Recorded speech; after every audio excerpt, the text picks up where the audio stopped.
Climate change. It is a serious issue for most. I think it's real. I did not. Science is real. I do not say that. And global energy, not VASST. It is none more important than to lovers of winter sports. The Virginia Alpine ski and snowboard team is no stranger to the changing conditions that global warming has brought.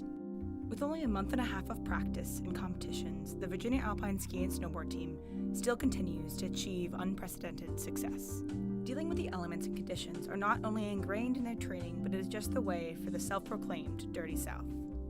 The Dirty South is a fun little joke we like to have at ourselves because whenever schools come down here, they see literal dirt. It's straight dirt and grass over the chairlift and then a little strip of snow that they've blown along the course. So it's literally the Dirty South. And also the Dirty South because we do shockingly well for how little training and little racing we get in. So you have to deal with like a lot of different conditions and it forces you to adapt more, but it's just like more of a fun challenge for you. We joke that like skiing the East involves like skiing on mud and like dirt mixed with snow and like puddles. Everybody knows that is in the ski industry or in the ski world, oh, you ski in the East, whether it's Southeast or Northeast, you're used to skiing on ice. What I do know here in the South is that the weather can change. We cannot rely on natural snow. While most of the members of VASST have experienced recreational snowboarding, the majority of the team joins with little to no experience racing. I did my high school ski team, so it was the equivalent of being on your high school volleyball team if your high school volleyball team was really bad at volleyball. They went to Wintergreen twice a week, and I thought that was really cool because I grew up snowboarding and skiing. But I always did trips with my family, so being able to do it at school just seemed totally wild, and so I signed up. I mean, I never raced before college, and I only really raced for fun to begin with. VASST practices at Wintergreen Resort, and while it is in their backyard, they face less than ideal practice conditions. Wintergreen is where we practice every Tuesday, Thursday, and because of the snow in the last couple years, especially since I've been on the team, we've had to cancel a lot of practices and a lot of race training practices, which is really too bad because I think this is the only opportunity a lot of these kids are going to get to learn how to race. You know, you can work on your form skiing all you want, but there's something different about being in gates and working through that rhythm that you get. So it's really too bad that the snow's been very soft and non-existent, and we've had to cut practices a lot. Slows you down if you're obviously trying to do a speed race or even trying to do tricks freestyle when you need speed and you just can't get can't get over a jump or something. When I started skiing at Wintergreen, conditions were never really something I thought about. It was just like, oh, we're gonna go up like any weekend starting like mid-December through like mid-March. We'd be like, oh yeah, we'll just go up and like mess around. It was never like, what do they have open? Like, what are we gonna have to like deal with when we get there? But that's become more of a consideration. This season in particular was odd because we went up to Sunday River and we had these incredible conditions there, and then we came back to a mountain that like barely had any snow.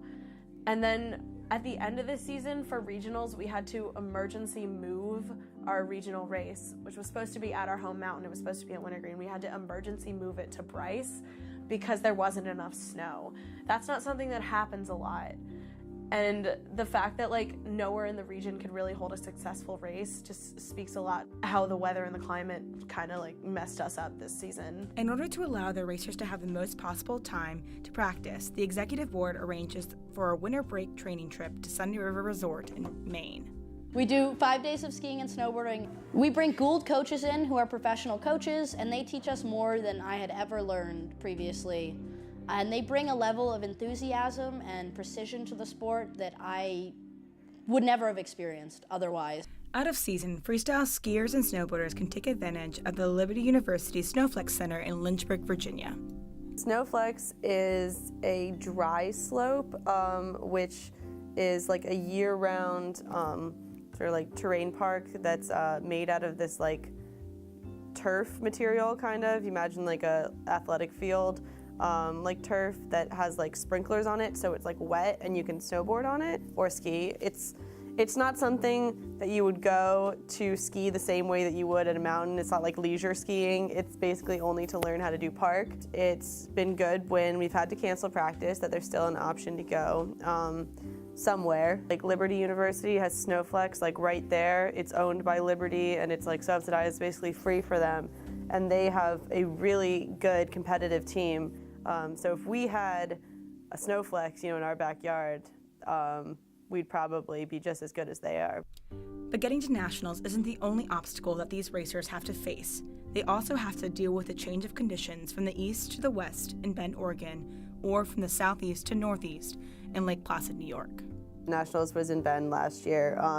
That was honestly probably the hardest, transition for us when we were in Oregon. It was just the amount of snow.